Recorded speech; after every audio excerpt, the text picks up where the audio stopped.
अर्जुन सिंह जी आगरा से। राधे राधे महाराज जी। महाराज जी, हम लोग बहुत पुण्य करते हैं फिर भी बहुत कष्ट मिलते हैं, क्या? ये गलत बात है। आपको अहंकार है कि हम लोग बहुत पुण्य करते हैं। सबसे पहला शब्द अहंकार का निकला आपका कि हम लोग बहुत पुण्यात्मा है। नहीं, बिना पाप कर्म किए दुख मिल ही नहीं सकता है। और अहंकार है इसलिए आपके पुण्य है ही नहीं। अहंकारी कभी पुण्यात्मा नहीं होता। जैसे हमने आपको पानी पिलाया और मैंने 4 लोगों को बता दिया कि बहुत प्यासा था, मैंने पानी पिलाया, कुछ नहीं बचा, ऐसे आपके मुख से निकला मैं बहुत पुण्यात्मा हूं, ऐसा नहीं। जो बहुत पुण्यात्मा होता है उसके मुख से निकलेगा मैं तो बहुत अधम जीव हूं। नहीं, आप तो बहुत पुण्य करते हैं, वो तो भगवान की प्रेरणा से होता है।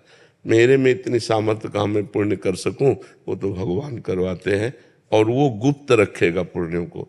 तो पहले सुधार करो। जो आपने कहा हम लोग बहुत पुण्य करते हैं, क्या करते हो पुण्य हमें बताओ। लोगों की सेवा करना है या सहायता करना, ये तो धर्म है आपका, मनुष्य धर्म है, कोई पशु थोड़ी हो। तो भगवान ने कृपा की कि आप अपने धर्म का पालन कर रहे हैं, तो पुण्य क्या हो गया उसमें? अपने बेटे को पवाते हो पुण्य हो गया क्या? अपने खाते हो पुण्य हो गया क्या? अपने परिवार को पवाते हो पुण्य हो गया क्या? तो अपने देशवासियों की सेवा करते तो पुण्य हो गया क्या? हम ऐसे देखें जैसे हम एक छोटे से घर में अपने परिवार को खवाएं पियाएं, कपड़ा लत्ता पहनाएं, दवाई कराएं, तो क्या वो पुण्य हो गया क्या? क्योंकि वो मेरा घर है, तो ये मेरा देश है। उदार चरितानम वसुधैव कुटुंबकम। हम थोड़ा अपने परिवार का बड़ा स्वरूप ले लेते हैं, पूरा भारत पूरा विश्व मेरा परिवार है, तो हम विश्व की सेवा कर रहे हैं, तो हम अपने धर्म का पालन कर रहे हैं। क्योंकि हम मनुष्य है, मनुष्य धर्म है परहित करना दूसरे का। तो हमें अहंकार भी नहीं आएगा और हमारा हृदय भी पवित्र हो जाएगा। और जो हमें दुख मिलता है वो हमारे पाप कर्म का फल होता है। जैसे अभी आप संभाल के चल रहे हो, लेकिन पीछे आपने इसी जन्म में देखो कि आपसे पाप नहीं हुए, कि आपसे गलती नहीं हुई। आप इसी जन्म के जज बन जाओ और उस गलती का परिणाम राष्ट्रीय कानून से आप ले, तो देखो आपको कितना भारी दंड मिले। जब वो दंड नहीं मिला तो भागवतिक कानून से दंड मिलेगा। फिर इस जन्म का तो अभी कुछ मिलेगा ही नहीं, ये तो पूर्व जन्म का है। आपके पूर्व पुण्यों से आपकी सद्बुद्धि है और पूर्व पापों से दुख बुद्धि है। तो हमको चाहिए कि अभी जो हमारी नई खेती है बहुत अच्छी फसल तैयार कर लें, पीछे जो हमने बोया है उसे हम भोग लेते हैं, आगे चलकर हम आनंदित हो जाएंगे। वर्तमान में भगवान का नाम जप जरूर करें। करते नाम जप, हाँ, दूसरों का परोपकार करना ये हमारा धर्म है। क्योंकि हम मनुष्य हैं, हम पशु नहीं हैं। परहित सरिस धर्म नहीं भाई। दूसरे को सुख पहुंचाना, कोई बीमार है, कोई एक्सीडेंट से परेशान स्थिति में है तो हम उसका सहयोग कर देते हैं, ये हमारा धर्म है, ये हमारा कर्तव्य है। जैसे हम अपने परिवार की सेवा करते हैं ऐसे हम अपने देश की सेवा करते हैं। तो हमें ये गर्व नहीं आएगा कि हम लोग बहुत पुण्य करते हैं, ठीक है ना। हाँ, ऐसे शब्दों से अहम पुष्ट होता है और पुण्य नष्ट होते हैं जी। अजय मिश्रा जी, पूना महाराष्ट्र से। राधे राधे। राधे राधे महाराज जी। गुरुदेव, मैं सभी देवताओं की पूजा करता हूँ परंतु मेरी श्री राम जी में श्रद्धा है। मैं श्री राम जी के प्रति एकनिष्ठ होना चाहता हूँ परंतु दूसरे देवताओं की पूजा ना करने में मन में अपराध का भाव आता है महाराज जी। ऐसे में डाल, शाखा, पत्ते, पुष्प, फल, इनकी अलग अलग पूजा करने से वृक्ष को सुख मिलेगा या मूल में जल डाल देने से? मूल में। तो ऊर्ध मूल मधा शाखा मश्रुत्थम प्राहुरभ्यम, भगवान ने गीता में 15वें अध्याय में कहा मैं सबका मूल हूं। भगवान से ही सब है। जा पर कृपा राम की हुई ता पर कृपा करे सब कोई। यदि हम भगवान की आराधना करते हैं तो भगवान में असंख्य ब्रह्मांड समस्त देवी देवता सब वास करते हैं, सबकी पूजा हो जाती है। एक भगवान श्री हरि की आराधना करने से सबकी पूजा हो जाती है। तो कोई भी देवी देवता कभी भी नाराज नहीं होगा क्योंकि भगवान ही सब देवी देवता बने हुए हैं। समझ रहे हो ना। तो यदि भगवान श्री राम के चरणों की अनन्य भाव से आराधना करते हो तो समस्त देवी देवताओं की आराधना अपने आप हो जाती है। लेकिन किसी देवी देवता की आराधना से संपूर्ण आराधना नहीं होगी। क्योंकि आप उसे एक नामधारी देवता केवल समझ रहे हैं। अगर उसमें भगवान भाव कर लो, जैसे गोस्वामी जी कह रहे हैं, जड़ चेतन जग जीव जत सकल राम मैं जाने। अब किसी की भी आराधना करो, भगवान श्री राम की आराधना हो रही, वो संपूर्ण आराधना है। भगवान की आराधना संपूर्ण आराधना है। भगवत भाव के द्वारा यदि कुत्ते की भी आराधना कर ली जाए तो भगवान की प्राप्ति हो जाएगी। लेकिन भाव भगवान का होना चाहिए कि इसके अंदर भी भगवान विराजमान है। तो जैसे गीता जी में भगवान ने कहा कि देवता की आराधना करने वाले देवताओं को प्राप्त होते हैं, पितरों की आराधना करने वाले पितरों को प्राप्त होते हैं, भूतों की आराधना करने वाले भूतों को प्राप्त होते हैं, और मेरी आराधना करने वाले मेरे को प्राप्त होते हैं। तो फिर सब में भगवान है, तो उनकी आराधना से भगवान को क्यों नहीं प्राप्त हुए? क्योंकि उन्होंने भगवत भाव नहीं किया। पितरों में पितर भाव किया, देवी देवताओं में देवताओं का भाव किया।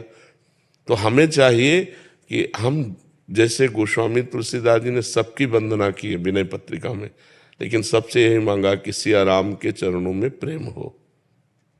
अगर हम किसी देवी देवता की आराधना करें भी तो हम उन्हें भगवान के भाव से देखें कि भगवान इस देवी के रूप में, इस देवता के रूप में है, और उनसे वरदान यही मांगे कि हमारे इष्ट में हमें प्रीति प्राप्त हो। जिनको हमने इष्ट माना, राम श्याम शिव जो भी, उनमें हमारी प्रीति प्राप्त हो, कोई अपराध नहीं है। देवता स्वार्थी थोड़ी है। भगवान श्री राम की पूजा करने से समस्त ब्रह्मांडों की पूजा हो गई, क्योंकि भगवान ही सब रूपों में विराजमान है। जी सुदेश जी दिल्ली से। श्री हरिओम। श्री हरिवंश महाराज जी। महाराज जी, कर्म और भक्ति के बीच संतुलन कैसे बनाए? कर्म ही भक्ति है।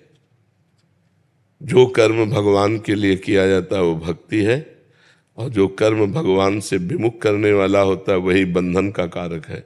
जैसे अपने पति से प्यार करना धर्म है, लेकिन पर पुरुषों की तरफ दृष्टि रखना अधर्म है। अपनी पत्नी से प्यार करना धर्म है, लेकिन पराई स्त्रियों की तरफ गंदी दृष्टि रखना अधर्म है। अपनी कमाई का धन धर्म है, दूसरे की कमाई का हड़पना अधर्म है। ऐसे हम जब देखते हैं तो जो कर्म धर्म युक्त है, जो कर्म भगवान की आज्ञा से किया जाता है वो भक्ति युक्त है, और जो कर्म भगवान से विमुख है, अधर्म है, वो भक्ति विमुख है। भक्ति युक्त और भक्ति विमुख, तो भक्ति विमुख कर्मों का त्याग कर दें और भक्ति युक्त कर्मों को करें। आपका क्या आंतरिक भाव है इस प्रश्न का? महाराज जी, यही है कि कर्म जैसे हम करते हैं तो उसी को हम भक्ति माने, या मतलब? हाँ, वही कर्म भक्ति बन जाए। जैसे आप रसोई बना रहे हो, अपने लिए बना रहे हो तो केवल कर्म है, और भगवान के लिए बना रहे हो तो भक्ति हो गया। सुंदर भोग बनाया, भगवान को अर्पित किया, पा लिया, ये भक्ति हो गई। भगवान को अर्पित किया हुआ प्रसाद और संपूर्ण रसोई सेवा, ये भक्ति बन गई। झाड़ू लगा रहे अपने घर में या भगवान के घर में? भगवान के घर में तो भक्ति हो गई, अपने घर में तो कर्म बन गया। पोछा लगा लिया, पति परिवार की सेवा कर रहे हैं, ये भगवान के नाथ सकल संपदा तुम्हारी, मैं सेवक समेत सुत नारी, बढ़िया भक्ति हो गई। भक्ति का कोई अलग ढंग नहीं है। जो कुछ आप कर रहे हो वो भगवान को अर्पित कर दो, और भगवान का नाम जब चल रहा है वही भक्ति हो गया। और भगवान से विमुख होकर बड़े से बड़ा कर्म हो, अहंकार की पुष्टता, वही कर्म बनकर तुम्हारे बंधन का कारण होगा। जब भक्ति युक्त कर्म नहीं होता तो दो प्रकार के कर्म होते हैं, एक पाप कर्म होता है, एक पुण्य कर्म होता है, एक शुभ कर्म होता है, एक अशुभ कर्म होता है। दोनों बांधने वाले होते हैं। मुक्त करने वाला भक्ति कर्म है। तो हम हर कार्य भगवान को अर्पित करें, हर कार्य भगवान के लिए करें। जैसे हमारा शौच स्नान भी भक्ति हो जाता है। अब हम जल्दी से शौच जा रहे हैं, स्नान करके इसके बाद भगवान को मंगला करनी है, नाम जप करना है, भगवान के लिए रसोई बनानी, भगवान के लिए तो हमारा शौच स्नान भी भजन बन गया, क्योंकि हम भगवान के निमित्त कर रहे हैं। और अपने मनोरंजन के लिए नहाना और श्रृंगार करना वो कर्म बन गया, और वो भक्ति कर्म बन गया। तो समझ पा रहे हैं आप जी? अंतिमा पटेल जी, मध्य प्रदेश से। महाराज जी, आपके चरणों में कोटि कोटि प्रणाम। गुरुदेव भगवान, भाव कुभाव अनक आलसहूं को मानकर नाम जप एवं इष्ट पूजन कर रही हूँ, किंतु मन में पुनः एक भाव आता है कि भाव बिन सुनी पुकारें, मैं कभी सुनता नहीं। तो प्रभु, यदि मैं मन में कभी भाव न बन पाए तो क्या मुझे भगवत प्राप्ति होगी? हो जाएगी, क्योंकि वस्तु शक्ति अपना प्रभाव दिखाती है, भाव की अपेक्षा नहीं रखती है। जैसे अग्नि में दाहिका शक्ति है, आप भाव रखो तो जला देगी, भाव न रखो तो भी जला देगी। भूल से छू जाए तो जल जाओगे, या कोई जान के छुआ दे तो जल जाओगे, क्योंकि उसमें दाहिका शक्ति है। ऐसे नाम में तारण शक्ति है। समस्त पाप का नाश करके भगवत प्राप्ति कराने की सामर्थ्य नाम में है। जो सीधा राम नहीं श्रद्धा से बोल पाते थे, मरा मरा बोले, वो भगवान के लीला चरित्र के रचयिता बन गए, वो ब्रह्म ऋषि बन गए। तो हमें नाम पर कभी अविश्वास नहीं करना चाहिए। जिस नाम को अपने पुत्र के मिश बुलाया नारायण, और अंतिम समय नारायण नाम निकलने के कारण उनको परम पद की प्राप्ति हुई। उन्होंने नारायण को नहीं पुकारा, अपने पुत्र को पुकारा आजा मिलने। तो अगर हम भगवान को जान करके राम राम हरि हरि कृष्ण कृष्ण राधा राधा बोल रहे हैं, भले हमारा भाव न लगे, पर हमारी जिह्वा के अग्रभाग पर भगवान का नाम विराजमान है, तो अहो वत्सो पश्यतो गरीयान यद जिह्वाग्रे वर्तते नाम तुभ्यम। वो चांडाल भी सर्वश्रेष्ठ परम पूज्य हो जाता है जिसकी जिह्वा के अग्रभाग पर भगवान का नाम विराजमान होता है। तो हमें नाम पर पूर्ण ये श्रद्धा रखनी है कि चाहे भाव हो चाहे कुभाव हो, नाम चल रहा है तो नाम के प्रताप से भगवान की प्राप्ति निश्चित है। ये बात समझो। हमारी भावना कब बनती है? जब हमारी हृदय की मलिनता नष्ट हो जाती है। तो जब अभी हमारा हृदय मलिन है तो हम चंचल हृदय से, कुभाव से, अश्रद्धा से, मन ना लगने से नाम जप कर रहे हैं, तो यही धीरे धीरे मन लगने लगेगा, धीरे धीरे मन पवित्र होने लगेगा, धीरे धीरे भाव बनने लगेगा। और ना भी बने तो अभी हम राम बोला, हरि बोला, कृष्ण बोला, शरीर छूट गया तो हमें भगवत प्राप्ति हो जाएगी। अंतःमति सोगति, हमें बिल्कुल संशय नहीं करना चाहिए इसमें। मयंक सिंह जी। हम राधे राधे। महाराज जी, आपके चरणों में कोटि कोटि प्रणाम। महाराज जी, क्या भगवान शिव को मात्र ज्ञान के द्वारा ही प्राप्त किया जा सकता है? उनकी भक्ति में दास्य या सख्य जैसे भाव दशाएं लाई जा सकती हैं? लाई जा सकती हैं। क्यों? भगवान भगवान है। जब भगवान, हम श्री हरि के प्रति ऐसा कह सकते हैं, तो भगवान स्वयं शंकर जी दास्य भाव के आचार्य बन करके हनुमान जी के रूप में राम जी की सेवा कर रहे हैं कि नहीं? भगवान शंकर जी तो हैं, हनुमान जी के रूप में दास्य भाव की सेवा कर रहे हैं। श्री राम जी की प्रत्येक आज्ञा का पालन सिरोधार्य कर रहे हैं। तो राम जी रामेश्वर भगवान की स्थापना करके सेवा कर रहे हैं। भगवान शंकर को अपने स्वामी के रूप में देखें, अपने सखा के रूप में देखें, अपने प्रीतम के रूप में देखें, तो उसी भाव से हमें प्राप्त हो जाएंगे। हम जिस भाव से भगवान शंकर की आराधना करेंगे उस भाव से हमको प्राप्त हो जाएंगे। ये यथा माम प्रपद्यन्ते तास तथैव भजाम्यहम्। जो मुझे जैसे भाव से बजता है मैं उसको वैसे ही प्राप्त होता हूँ।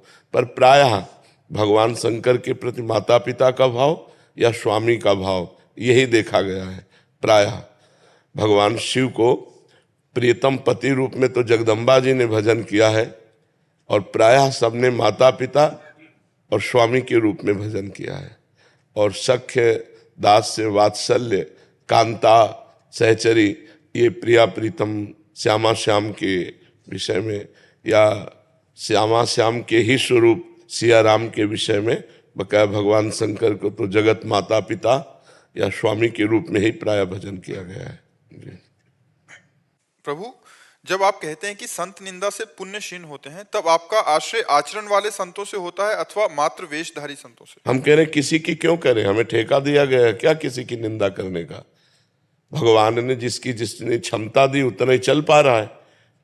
अब हम अपनी कसौटी पर किसको कसे? हम अपने को कसे।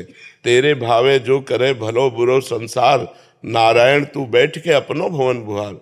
आप अपने नेत्रों को ठीक करो। जैसे आप देख रहे हो ये आदमी निंदनीय है, तो वो आदमी नहीं, उसमें परमात्मा है। आपने देखा? नहीं देखा तो आपकी दृष्टि खराब है।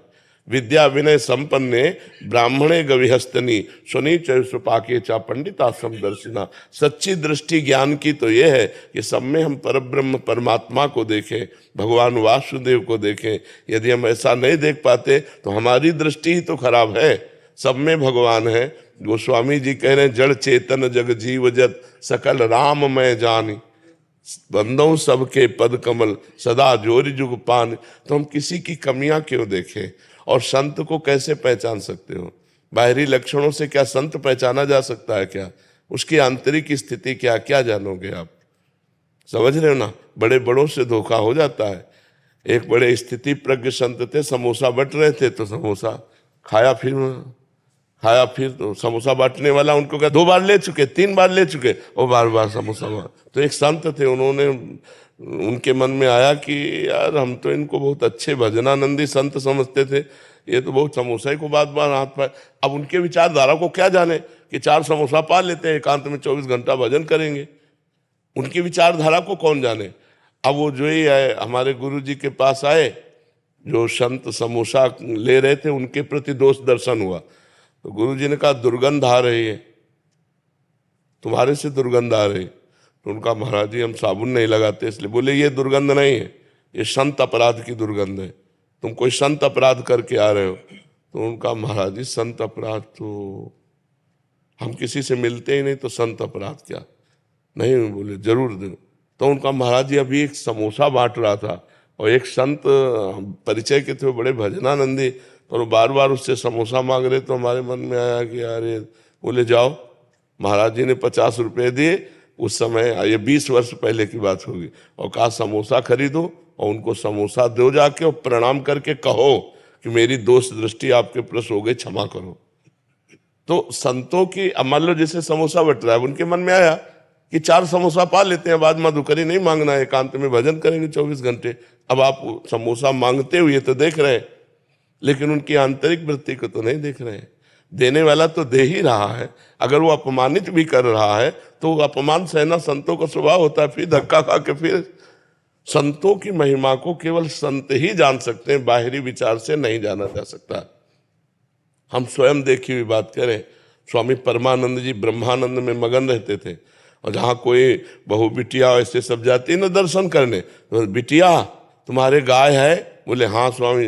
बोले रबड़ी बहुत दिन से नहीं पाया। और ब्रह्मानंद में ऐसे छके रहते कि वस्त्र का भी शरीर के ध्यान नहीं रहता, और अगर कोई बना के रबड़ी ले भी आया ना तो ऐसे छकते कहते आहा बहुत बड़े, अब पा ले बच्चा तुम पा ले। एक मुंह भी नहीं पाया।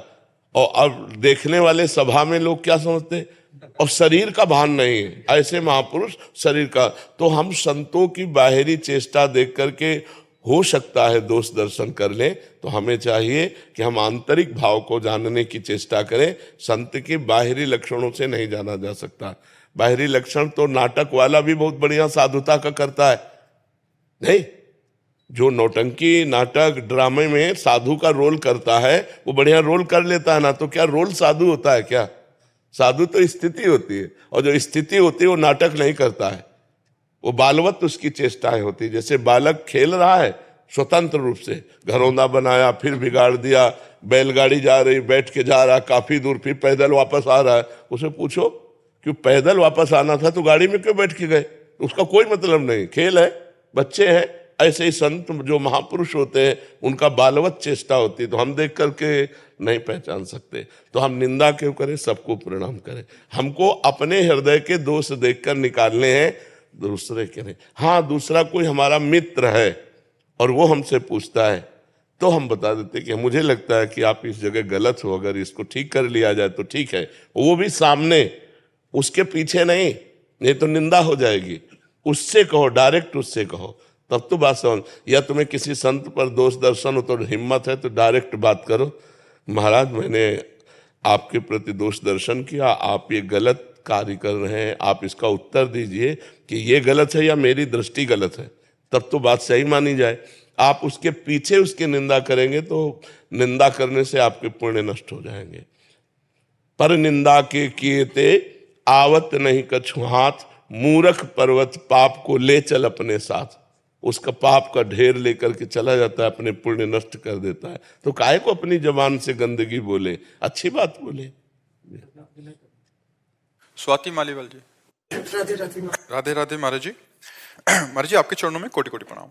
महाराज जी ये कह रहे हैं, ये सांसद हैं महाराज जी, ये कह रहे हैं इनका प्रश्न है कि बुरे समय में कैसे मन को मजबूत किया जाए और अच्छे वक्त में कैसे मन में अहंकार ना आए, इसके लिए मार्गदर्शन चाहते हैं। जब अच्छे अनुकूलता, सम्मान, प्रतिष्ठा ये मिलने लगे तो भगवान का दुलार समझे कि भगवान बड़े दयालु हैं, हम पर दया करके अनुकूलता दे दी, और अहंकार ना करे। किसका प्रश्न है? हाँ, जब हमें अनुकूलता मिले, सम्मान मिले, प्रतिष्ठा मिले, तो मुझे समझना चाहिए भगवान हमें दुलार कर रहे हैं, बड़े दयालु हैं। रीझ गए, रीझ कर हमें अनुकूलता, सम्मान, प्रतिष्ठा दे रहे हैं, तो हमें अहंकार नहीं करना चाहिए, क्योंकि भगवान ने दिया है। और जब प्रतिकूलता, अपमान और निंदा आवे, तब समझे अब धुलाई हो रही है। हमारे जो पूर्व पाप हैं, भगवान कृपा करके उन पापों का निराकरण कर रहे हैं। निंदा करवा के, विपत्ति दे के, अपमान देकर भगवान हमें पवित्र कर रहे हैं, इसलिए हमें शोक नहीं करना चाहिए। शोक और हर्ष ये दो माया जनित द्वंद्व विकार हैं। अगर इन विकारों में फंसेगा तो जीव नष्ट हो जाएगा। हर्षित होकर अभिमान कर लेना अनुकूलता में, और शोकित होकर इतना डिस्टर्ब हो जाना कि डिप्रेशन में पहुंच जाना, विपत्ति, प्रतिकूलता, हार, अपमान, इनसे हम परेशान हो जाते। नहीं, हमें उत्साहित होना चाहिए। मेरा जो अपवित्र कर्म पूर्व का है उसकी धुलाई हो रही है।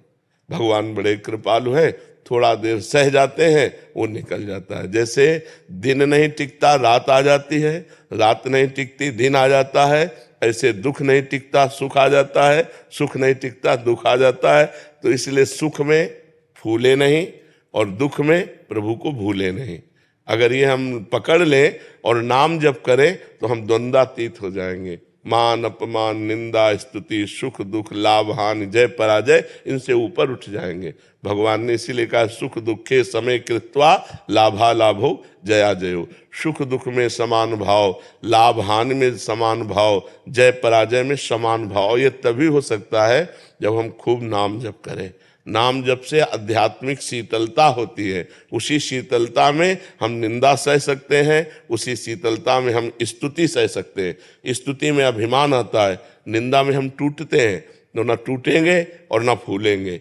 ये भगवान के भजन से बल आता है। सत्संग सुनो, नाम जप करो, अनुकूलता में दया देखो, प्रतिकूलता में कृपा देखो, दोनों में भगवान की कृपा है, इसलिए हमें कोई दुख की बात नहीं है। समझ पा रहे? संजय कुमार शर्मा जी। राधा वल्लभ श्री हरिवंश महाराज जी। महाराज जी, मैं जुलाई 2023 से एकांतिक वार्तालाप सत्संग यूट्यूब के माध्यम से आपके सानिध्य में हूँ। नाम जपने की भी कोशिश करता हूँ, पर निरंतरता नहीं ला पा रहा।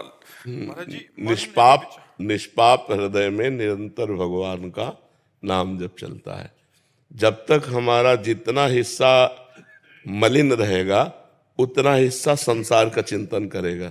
ऐसा जैसे आप अभ्यास कर रहे हैं, तो ऐसा नहीं है आपको पहले से उन्नति दिखाई देगी कि पहले इतना मन लगता था, इतना नहीं लगता था, अब इतना लगने लगा है, इतना नहीं लग रहा है।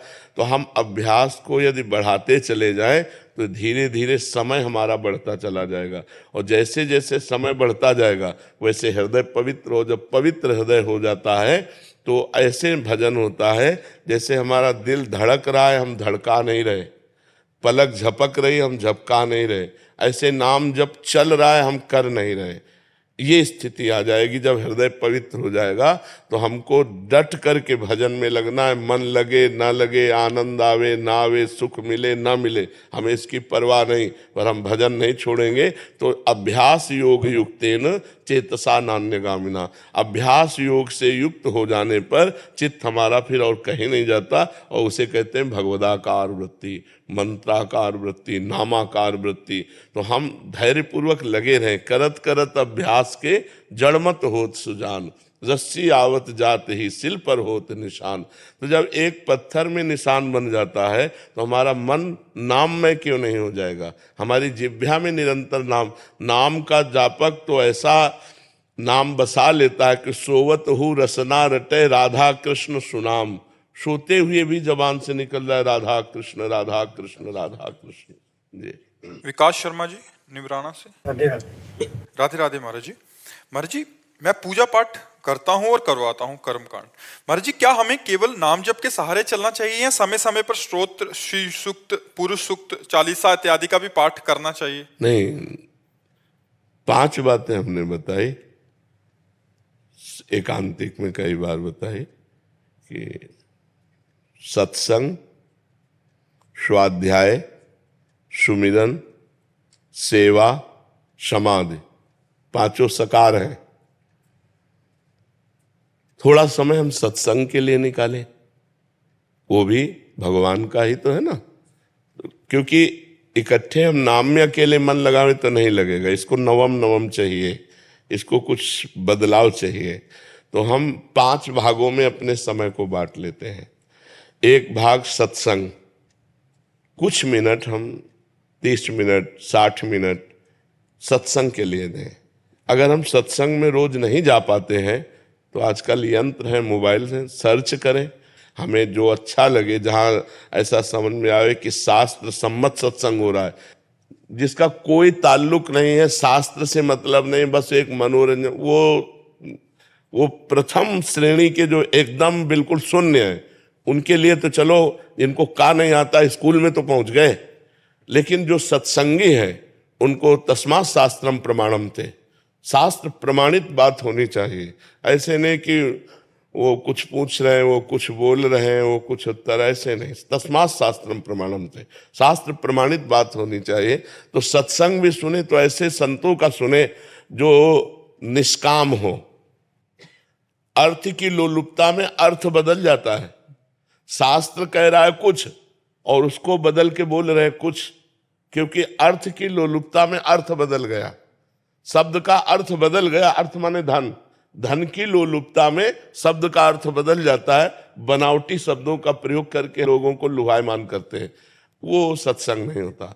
सत्संग होता है जो सर्वसंगोपहो हिमाम सत्संगा, जो समस्त विषयों का, समस्त दुर्गुणों का, समस्त संगों का त्याग करके भगवान से अनुराग पैदा कर दे, उसे सत्संग कहते हैं। बिन सत्संग विवेक न होई और राम कृपा बिन सुलभ न सोई, भगवान की कृपा से ऐसा सत्संग मिलता है।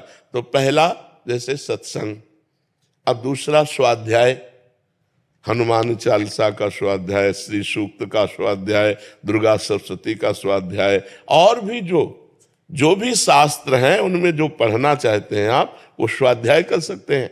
तो सत्संग, स्वाध्याय, अब सुमिरन, नाम जप का सुमिरन, मंत्र जप का सुमिरन, गुरु के जो निकले हुए वाक्य हैं, महावाक्यों का सुमिरन, सेवा, हमारे शरीर के द्वारा माता पिता की सेवा, अपने गुरुजनों की सेवा, भगवान की सेवा। प्राय हर गृहस्थ अपने घर में भगवान विराजमान रखता है, तो सेवा।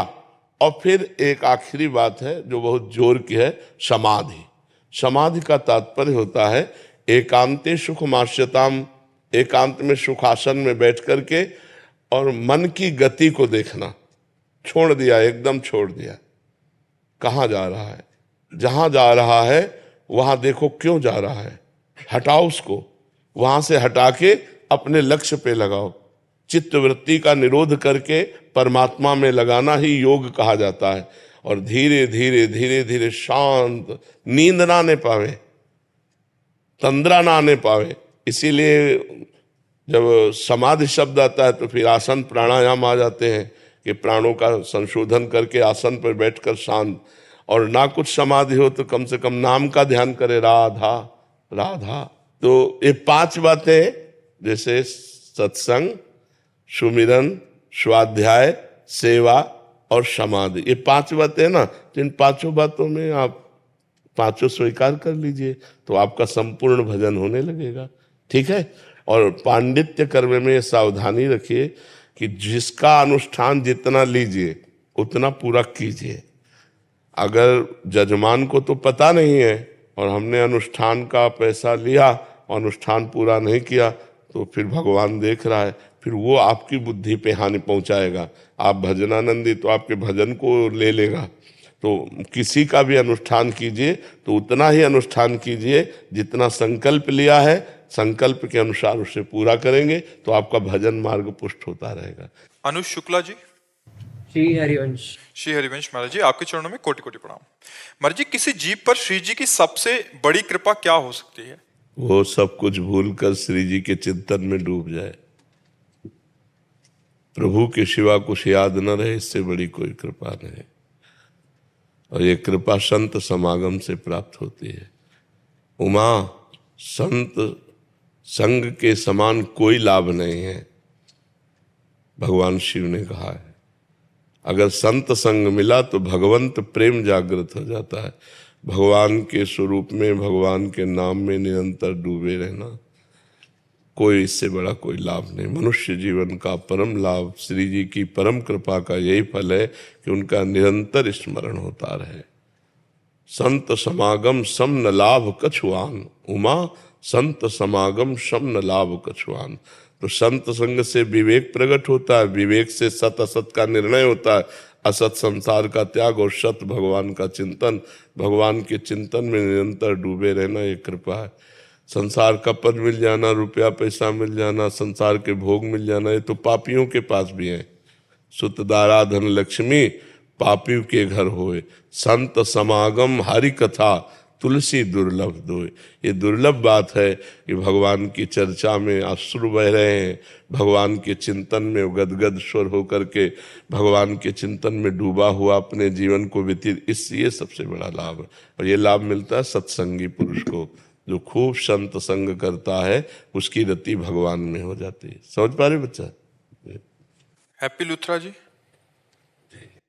श्री हरिवंश महाराज जी, महाराज जी आप कह रहे हैं कि आपने एक एक्वेरियम लगाया था घर में, जो जैसे शीशे का होता है जिसमें मछली आदि रंग बिरंगी मछली जो दृश्य के लिए, तो उसमें कह रहे हैं कि वो हम उनको खाना भी समय पे डालते थे, जैसा जो भी सब ध्यान रखते थे, बट एक एक करके सारी मछली मर गई महाराज जी।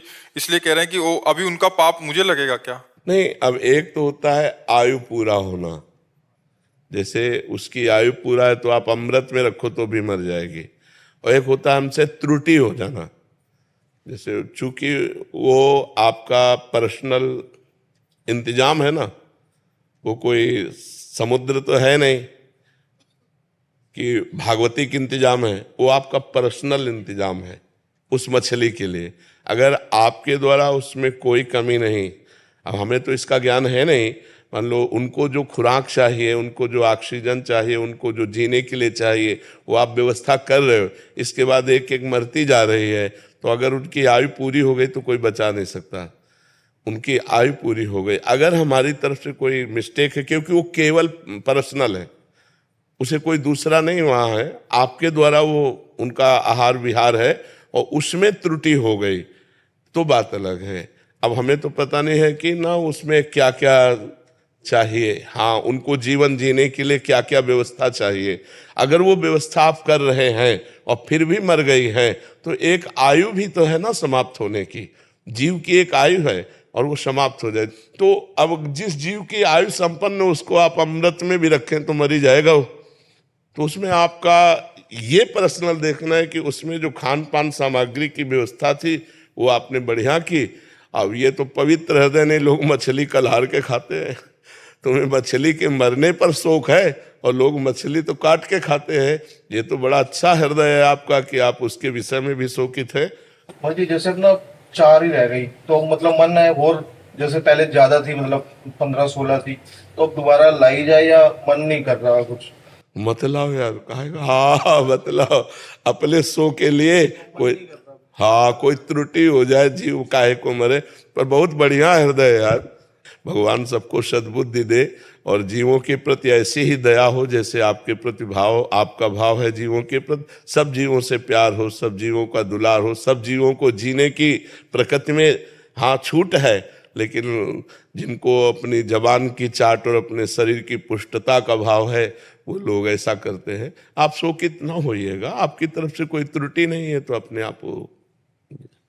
सैलजा जी रायबरेली से। राधा वल्लभ श्री हरिवंश महाराज जी। महाराज जी, मैंने जीवन में अनेक पाप किए और कभी पछतावा नहीं हुआ। आपकी कृपा से 2-3 सालों से आपने जीवन ही बदल दिया।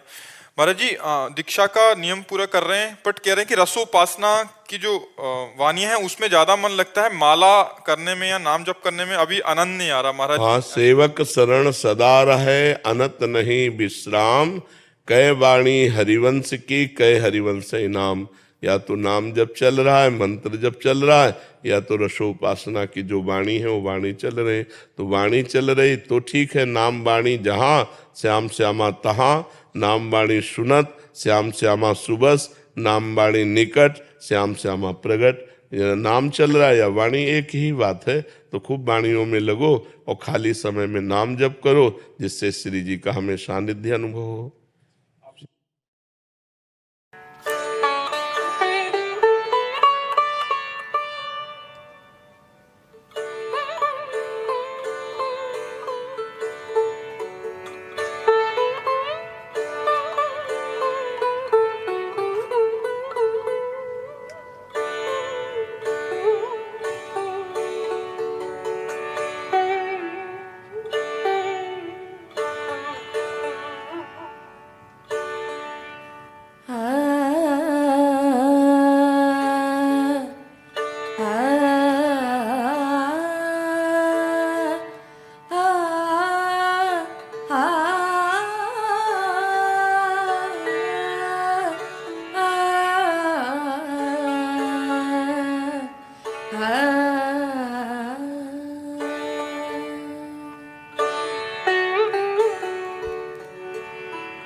जय जय राधा श्री राधा, जय जय राधा श्री राधा।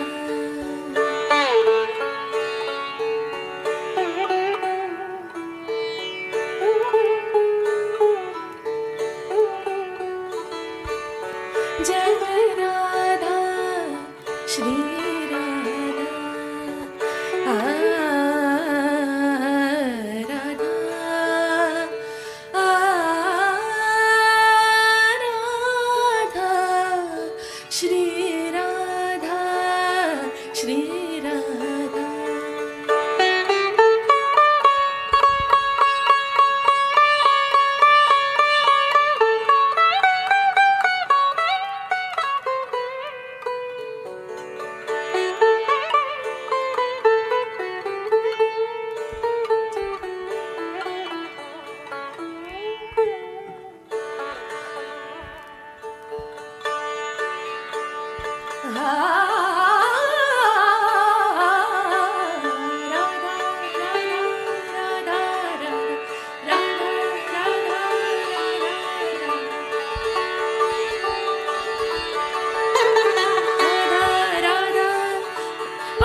बहुत सुंदर, बहुत सुंदर। दोनों को वस्त्र प्रदान कर।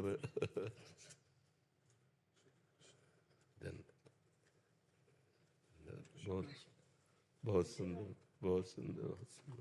महक मोटवानी जी, नई दिल्ली से। राधे राधे महाराज। राधे राधे महाराज जी।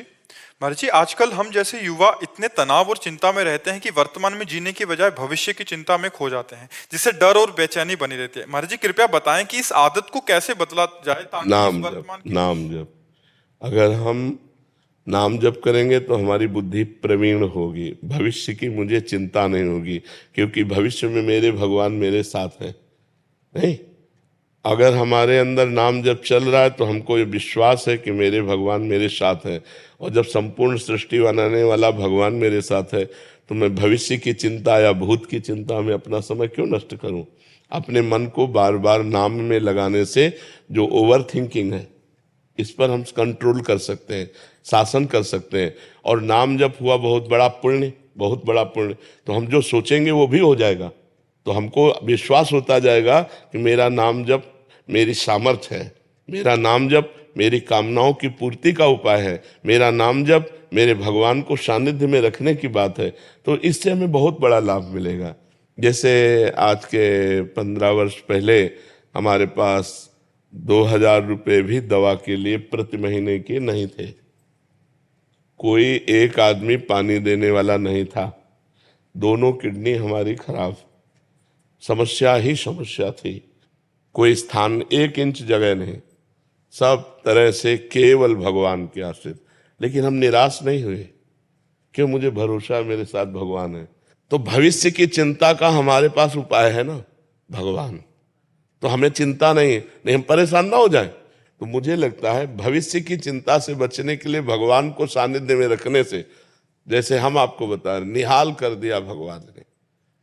जहां एक आदमी पानी देने वाला नहीं था, वहां हजारों नौजवान ऐसे खड़े हैं कि कोई पानी पिलाता है, कोई रुमाल से मुंह पोंछता है, कोई हाथ पकड़। एक कदम भी ऐसा नहीं जो मुझे साथ ना मिलता हो। सोचो, अपना बेटा भी अपने काम नहीं आता है। जब शरीर बीमार होता है तो अपना बेटा भी इतना साथ में दवा ला के दे देगा, पड़े रहो। लेकिन ये ऐसा नहीं है, एक एक मिनट हर समय अलर्ट खड़े हुए हैं। ये कौन है? भगवान। तो हमें जो भविष्य की चिंता से बचा सकता है तो भगवान बचा सकता है, क्योंकि सर्वलोक महेश्वर है, वो सब कुछ कर सकता। कैसे किया? वही परमात्मा कर रहा है, वो अपने आप सारी व्यवस्था कर रहा है। हम भगवान को अपना माने हुए हैं और भगवान का नाम जप करते हैं, तो हमें भविष्य की चिंता नहीं। तो इसलिए भविष्य की चिंता से बचने के लिए भगवान का नाम जप किया जाए और भगवान को अपने सानिध्य में देखा जाए, सो ही बच सकते हो। नहीं तो भविष्य एक गुप्त वस्तु है, क्या होगा तुम्हें पता नहीं है। उसी के विषय में चिंतन कर, कहीं ऐसा ना हो जाए, कहीं ऐसा ना हो जाए, कभी निगेटिव कभी पॉजिटिव। तो प्रायः पॉजिटिव चिंतन कम रहता है, निगेटिव चिंतन ज्यादा रहता है। अब सोच के घबराहट पैदा हो गई, इतनी पढ़ाई की, इतने पापा ने पैसा लगाया, अगर फेल हो गई तो पापा क्या कहेंगे, दोस्त मित्र क्या कहेंगे, अगर इस बार फेल हो गई तो एज भी तो बढ़ती जा रही है, अब क्या होगा। अब निगेटिव सोचते सोचते वो परेशान है। फेल कब होना है? फेल अभी हो गया हो। तो हम अगर भगवान का चिंतन करें तो तुरंत पॉजिटिव चिंतन है, यार भगवान पास भी तो करवा देंगे। अगर फेल भी हो गए ना तो भगवान कोई दूसरा रास्ता निकाल देंगे। तो हम भगवान को यदि साथ लिए तो हम परेशान नहीं होंगे। अगर भगवान को साथ नहीं लिए तो चाहे जितना पास हो जाए, हम वास्तविक एक दिन फेल हो जाएंगे। संदीप जी जम्मू से। राधे राधे। राधे राधे महाराज जी।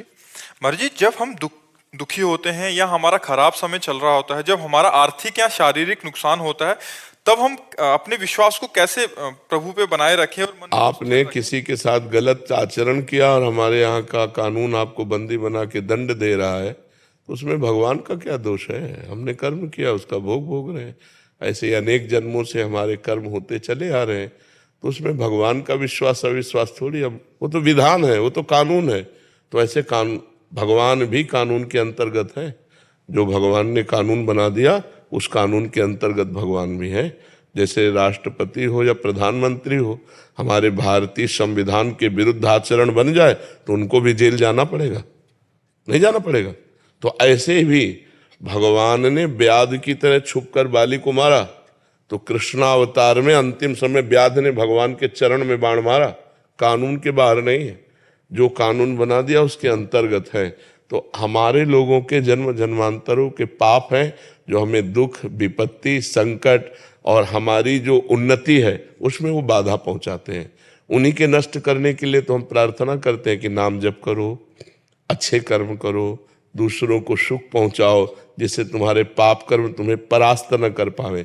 अब भजन करोगे नहीं। अब जैसे बहुत से लोग हैं, मुर्गा बकरा मांस खाते हैं, शराब पीते हैं, पराई माता बहनों से व्यभिचार करते हैं, और जब उनको संकट आता है तो भगवान को कोसते हैं। तो इससे भगवान क्या करें? आप हमें बताओ। तुम्हें खेती दे दी गई, बीज दे दिए गए, अब बम्बुल बो कि दाग छुहारा बो, ये तुम्हारी बुद्धि की बात है। अब बो बम्बुल और चाहो दाग छुहारा, तो ऐसा तो नहीं हो सकता। ऐसे ही करो कर्म असत पाप कर्म और फल चाहो सुख, तो ऐसा नहीं हो सकता। अच्छे कर्म का फल अच्छा होता है, बुरे कर्म का फल बुरा होता है। वो बुरा कई रूप धारण कर लेता है, कभी अपमान रूप धारण कर लेता है, कभी असफलता रूप धारण कर लेता है, कभी विपत्ति रूप धारण कर लेता है, कभी विनाश रूप भी धारण कर लेता है। उसी से बचने के लिए हम कहते हैं नाम जप करो, भगवान की आराधना करो। तो जैसे मुकदमे में हम हार गए और हमको फांसी की सजा मिली, अब कोई उपाय नहीं कि आपको फांसी से बचाया जा सके, तो एक उपाय है, राष्ट्रपति से क्षमा याचना। तो ऐसे हमारे भगवान हैं, अगर हम भगवान से क्षमा याचना करें तो हमसे माना कि गलतियां हो गई, हमारा बिल्कुल पक्का अपराध है, हमें भोगना भी पड़ेगा, लेकिन भगवान चाहे तो क्षमा कर सकते हैं ना। तो उन्होंने कहा आम तो हम सर्व पापेभ्यो मोक्षयिष्यामि मा शुचा, मैं तुम्हें समस्त पापों से मुक्त करके पवित्र कर दूंगा। तो हम भगवान की शरण में जाए, कुछ न कुछ हमसे पाप बनते रहते हैं, तो वो पाप हमें सता न पावे, हमें दुख न दे पावे, आगे हमसे पाप ना बन पावे, ऐसी हमारी बुद्धि शुद्ध रहे। इसलिए हमें भगवान की शरण में जाना चाहिए, भगवान का नाम जप करना चाहिए और दूसरों का परोपकार करना चाहिए। परोपकार से हृदय बहुत जल्दी पवित्र होता है। अगर हम पशु पक्षी का भी परोपकार करने लगे तो हमारा हृदय बहुत जल्दी पवित्र हो जाएगा, निष्पाप हो जाएगा। समझ पा रहे हैं आप? इसमें भगवान को कोसने की जरूरत क्या है? भगवान का आपसे कोई दुश्मनी है क्या? बस ऐसे एक ना बीच में थोड़ा सा वो नहीं, तो आप अपने को कोसिए, भगवान को क्यों कोसते हैं? आप अपने को कोसेंगे तो अच्छे बन जाएंगे कि यार मेरे से ही कोई गलती हो गई है, अभी नहीं सही तो पूर्व जन्म में कोई न कोई पाप बना है जिसका दंड मुझे भोगना पड़ रहा है, चलो भोग लेते हैं, आगे तो गलती नहीं करेंगे। तो एक आत्मबल मिलेगा। आप पवित्र और भगवान को कोसोगे तो भगवान को आप कुछ भी करो तो भगवान तक पहुंच पाएगा क्या? वो तो बहुत महान है, बहुत महान। देखो पूरे अनंत ब्रह्मांडों का सृजन करके सबके अंदर खेल रहा है, वो चींटी के अंदर भी आराम से सो रहा है और समस्त ब्रह्मांडों को अपने एक रोमकूप में रखता है। इतना महान है, महतो महियान, कि अनंत ब्रह्मांडों को एक रोमकूप में रखता है। और इतना छोटा है अणुअणियान कि वो चींटी के भी हृदय में आराम से शयन कर रहा है। ऐसा वो महान परमात्मा है, अणुअणियान महतो महियान। यो माम पश्यति सर्वत्र सर्वम च मयि पश्यति तस्याहम न प्रणश्यामि सच में न प्रणश्यति। जो सर्वत्र श्री भगवान को देखता है, सबको श्री भगवान में देखता है, वही वास्तविक देखता है। सर्वत्र भगवान सबके हृदय में और सब भगवान के हृदय में वास करते हैं। ऐसे भगवान को हम भला कोस करके क्या प्राप्त कर लेंगे? इसलिए उनकी शरण में जाए, उनका नाम जप करें और अपने को कोशे कि हमसे कोई गलती हो गई है जिसका परिणाम मुझे दंड रूप में प्राप्त हो रहा है।